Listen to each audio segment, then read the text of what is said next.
دیشب تو خواستگاری عمم دعوا شد. بله. آخرش فلفل ریختن رو زبون من. حقت بوده. نه تو دل برای من نمیسوزه؟ هرچی نون میخورن غذا میخورن با دهنا که زبونم میسوزه؟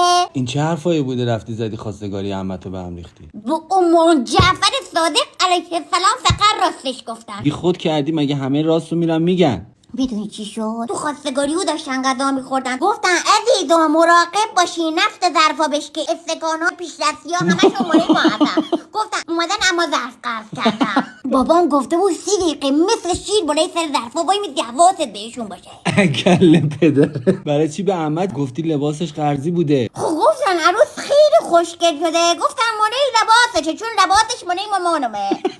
بعد دیگه عمم گریه کرد رفت تو اتاقو. کی فلفل ریخته رو دهنه؟ بیبین برای که اونجا گفتن که وای چه زحمت کشیدین، گفتن آمو بخورین اینا خواهر رو از چیا نمیتونن به خاطری که شما اومدین رفته میوه شیرینی خریده از شیرینی خامه نارنجکی ها اصلا بودن.